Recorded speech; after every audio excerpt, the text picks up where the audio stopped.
Assalamualaikum warahmatullahi wabarakatuh. Innal hamdalillah nahmaduhu wa nasta'inuhu wa na'udzubillahi min syururi anfusina wa min sayyiati a'malina may yahdihillahu fala mudhillalah wa may yudhlil fala hadiyalah. Asyhadu an la ilaha illallah wa asyhadu anna Muhammadar Rasulullah amma ba'du. Langsung saja kita dari kelompok 3 akan mempresentasikan tentang array yang beranggotakan Irni, Najla, dan Nendi. Materi yang pertama akan disampaikan oleh Najla. Kepadanya saya persilahkan. Bismillah, langsung saja. Materi yang pertama, pengertian array. Array adalah struktur data. Ih, ganing!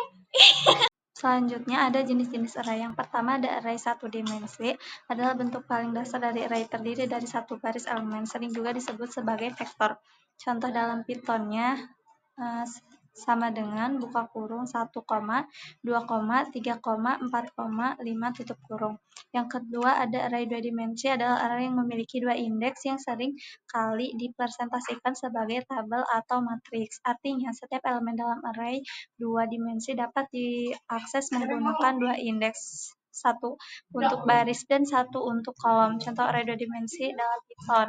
Jadi di dalam kurungnya itu ada kurung lagi. Jadi array itu seperti sebuah ruangan yang mempunyai banyak kamar. Dan yang ketiga ada array multidimensi, merupakan jenis array dengan dimensi yang banyak, yaitu lebih dari 2. Materi selanjutnya yaitu karakteristik array.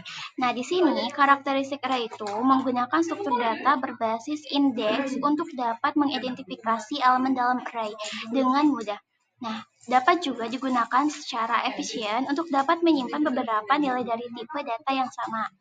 Mampu menangani struktur data yang kompleks dengan menyimpan data dalam array dua dimensi. Nah, dapat juga digunakan untuk mengimplementasikan struktur data seperti kue, hash, table, heap, and lainnya.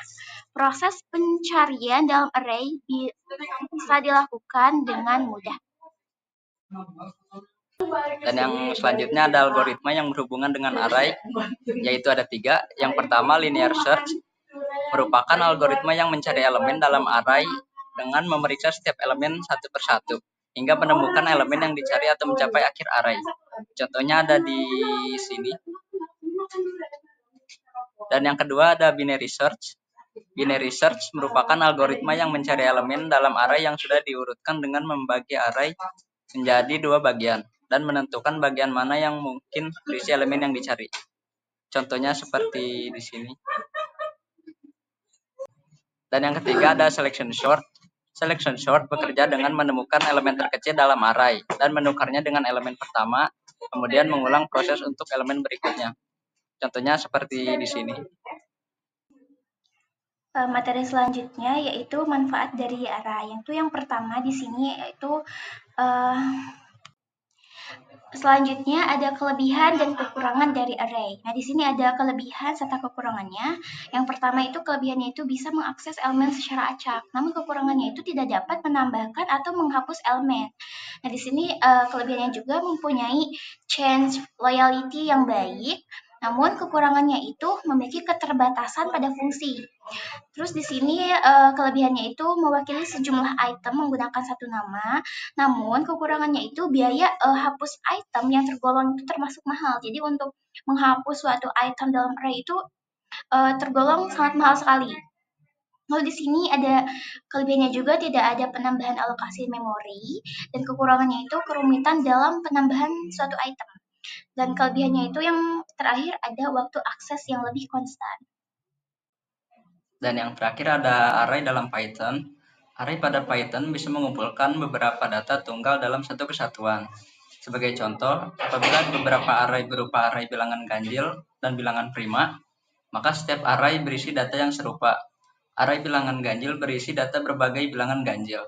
Begitu pula array bilangan prima, di mana datanya berupa bilangan-bilangan prima. Kedua array dikumpulkan dalam satu kesatuan, meski seharusnya keduanya berada di penyimpanan yang berbeda. Sini ada contohnya array sederhana. Numbers sama dengan kurung siku 1, 2, 3, 4, 5. Tutup kurung siku. Dan ada array string.